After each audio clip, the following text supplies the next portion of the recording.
Shalom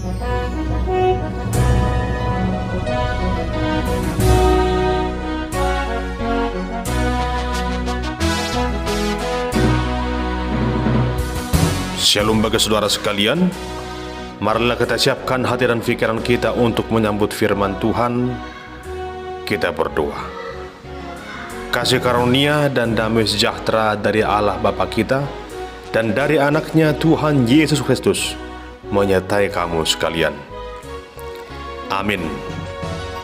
Jemaat yang dikasihi Tuhan, firman Tuhan yang menjadi nas khotbah dalam ibadah kebaktian rumah tangga epistel Minggu tanggal 11 Agustus tahun 2024 tertulis dalam kitab Mazmur pasal 34 ayat yang pertama hingga ayat yang ke-8. Beginilah firman Tuhan. Dari Daud, pada waktu ia pura-pura tidak waras pikirannya di depan Abimelek, sehingga ia diusir lalu pergi. Aku hendak memuji Tuhan pada segala waktu, puji-pujian kepadanya tetap di dalam mulutku. Karena Tuhan jiwaku bermegah, biarlah orang-orang yang rendah hati mendengarnya dan bersukacita. Muliakanlah Tuhan bersama-sama dengan aku. Marilah kita bersama-sama memasyurkan namanya. Aku telah mencari Tuhan, lalu ia menjawab aku dan melepaskan aku dari segala kegentaranku. Tujukanlah pandanganmu kepadanya, maka mukamu akan berseri-seri dan tidak akan malu tersipu-sipu. Orang yang tertindas ini berseru, dan Tuhan mendengar. Ia menyelamatkan dia dari segala kesesakannya. Malaikat Tuhan berkemah di sekeliling orang-orang yang takut akan dia, lalu meluputkan mereka. Demikian pembacaan firman Tuhan. Saudara yang terkasih, pada suatu waktu ada seorang hamba Tuhan yang berjumpa dengan seorang ibu warga jemaat di mana dia melayani. Pada saat itu mereka berbincang tentang pengalaman ibu tersebut yang penuh dengan beragam pergumulan. Ia telah melewati beragam kesulitan, beragam hal-hal yang tidak masuk akal dalam hidupnya. Namun sesudut apapun juga pergumulan yang telah ia rasakan itu, ia merasakan bagaimana Tuhan selalu campur tangan, selalu memelihara kehidupannya. Sekalipun secara ekonomi dia seorang pedagang kaki lima yang penghasilannya cukup pas-pasan, namun ia mampu menyekolahkan anak-anaknya hingga beroleh gelar sarjana. Ia sungguh menyadari bahwa ia tidak sanggup melakukan itu jika bukan Tuhan yang memberikan penyertaan dan berkat dalam hidupnya. Ada begitu banyak hal yang sering kita alami dalam hidup ini yang saya rasa hal itu kurang masuk akal, di mana kita bergumul, di mana kita mengalami kesulitan, namun pada akhirnya kita heran dan kagum melihat bagaimana pekerjaan Tuhan yang meluputkan kita dari segala pergumulan itu.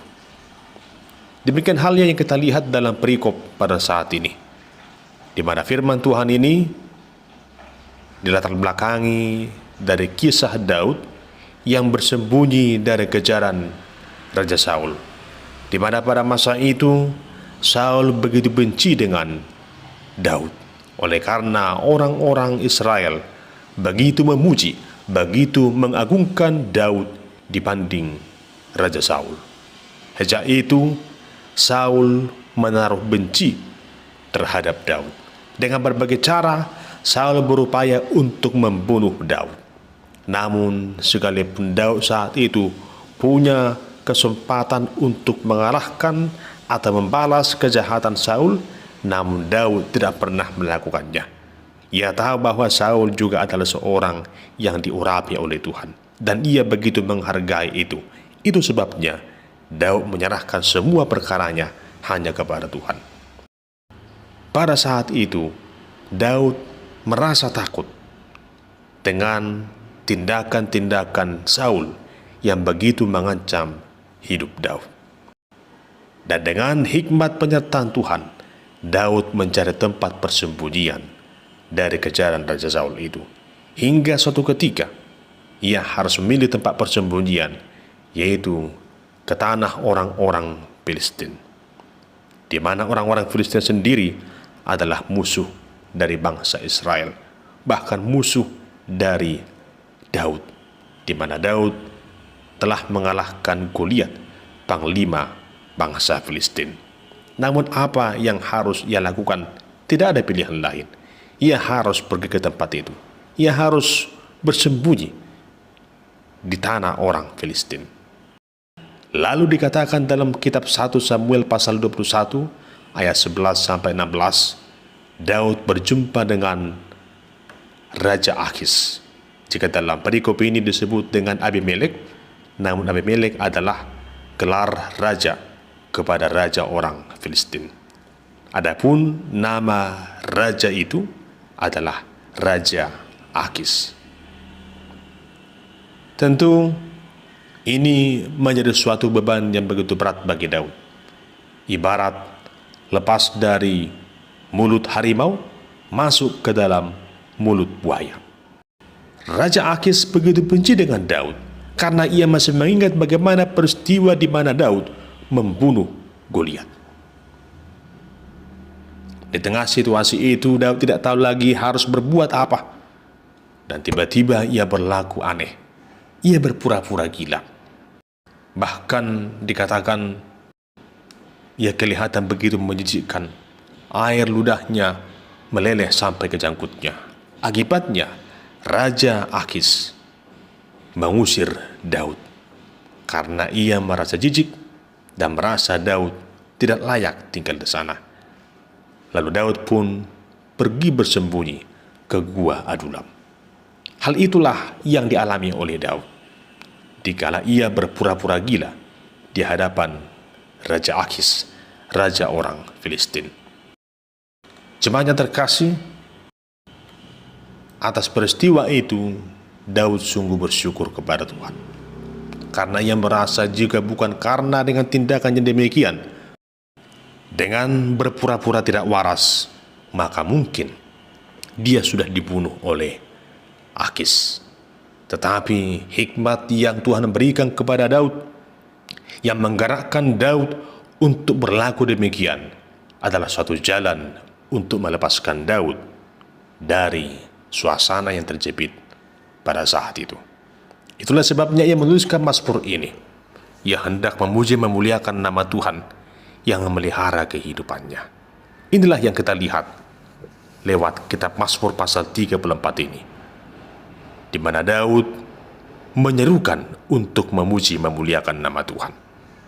Di sini kita lihat jemaat yang dikasihi Tuhan, Daud menyuarakan kepada setiap orang banyak bahwa oleh karena segala perbuatan agung yang telah ia rasakan itu, dia berkomitmen dengan sungguh-sungguh hendak memuji Tuhan pada segala waktu.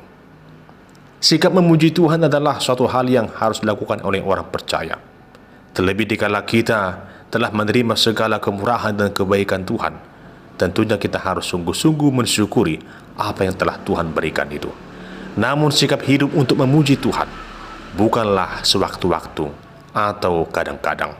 Seperti Daud mengatakan di sini, aku hendak memuji Tuhan pada segala waktu. Arti dari kata pada segala waktu di sini adalah setiap saat, setiap jam, pada waktu pagi, siang, atau malam, di saat bekerja atau di saat beristirahat, di saat berjalan atau di saat berbaring. Hidup ini adalah hidup untuk memuji, memuliakan nama Tuhan. Adapun tujuan pujian itu bukan kepada yang lain dan juga bukan untuk menonjolkan diri orang yang memuji itu. Namun puji-pujian itu ditujukan kepada Tuhan Allah lewat segala hal yang dapat diberikan oleh Daud. Di sini Daud mengatakan puji-pujian kepadanya, yaitu kepada Tuhan, tetap di dalam mulutku. Artinya di sini Daud memelihara hidupnya sebagai hidup yang sungguh-sungguh menyembah, memuliakan Tuhan Allah. Saudara terkasih, hal berikut yang kita lihat dari perikop ini adalah suatu pengalaman hidup Daud dikala dia sungguh-sungguh memuliakan nama Tuhan. Dia merasa nyaman dalam jiwanya. Bahkan dikatakan, karena Tuhan jiwaku bermegah.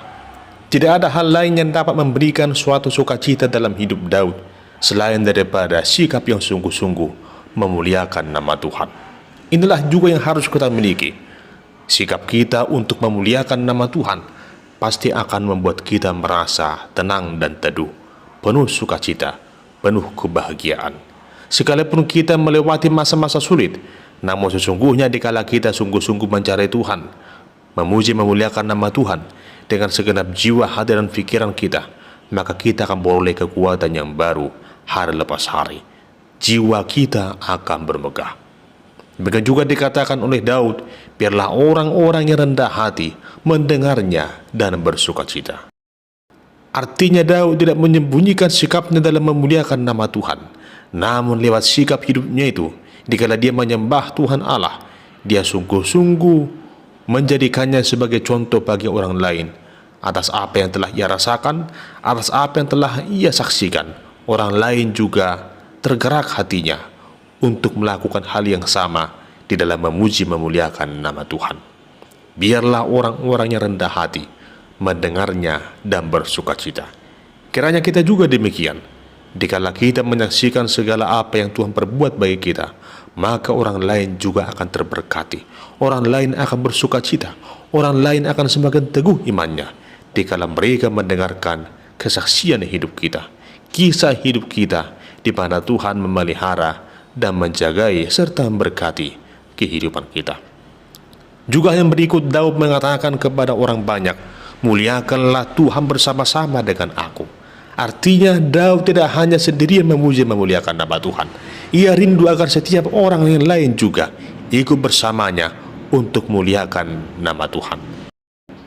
Sangat jelas dikatakan dalam ayat 4, marilah kita bersama-sama memasyurkan namanya. Hal ini sejajar dengan persekutuan kita di tengah-tengah gereja. Firman Tuhan mengatakan, di mana 2 atau 3 orang berkumpul di dalam namaku, di situ aku berada di tengah-tengah mereka. Persekutuan orang percaya adalah persekutuan yang sungguh-sungguh sehati sepikir dan bersama-sama memuliakan nama Tuhan, memasyurkan namanya yang sungguh agung itu. Atas apa yang telah kita rasakan, marilah kita sungguh-sungguh datang menyembah Tuhan, memasyurkan namanya yang agung itu, nama Tuhan yang sungguh mulia itu. Raja Daud sungguh menyaksikan kebaikan Tuhan bagi orang banyak. Dikala dia terjepit, dikala dia dalam situasi bahaya, namun ternyata Tuhan hadir memberikan hikmat pengertian kepadanya. Daud mengatakan, aku telah mencari Tuhan, lalu ia menjawab aku dan melepaskan aku dari segala kegentaranku. Seperti Raja Daud, kita sering menghadapi beragam kegentaran di tengah-tengah hidup ini. Namun lihatlah, apapun juga yang membuat kita merasa khawatir, membuat kita merasa gentar dalam hidup ini, lihatlah, dikala kita sungguh-sungguh mencari Tuhan, Tuhan akan menjawab setiap doa orang-orang yang berdoa, yang berseru kepadanya. Tuhan memelihara hidup Daud hingga Daud dilepaskan dari kejaran Saul dan juga ancaman dari Raja Akis saat itu. Seperti Daud, kita mungkin sering mengalami situasi yang terancam dalam hidup ini. Namun lihatlah, ancaman dunia ini tak sanggup merenggut kebahagiaan kita, karena Tuhan menjawab setiap seruan dari orang-orang yang berseru kepadanya. Oleh karena itu, jemaat yang dikasihi Tuhan, sebagaimana dikatakan Daud di sini juga, agar setiap orang yang percaya itu sungguh-sungguh datang berserah hanya kepada Tuhan.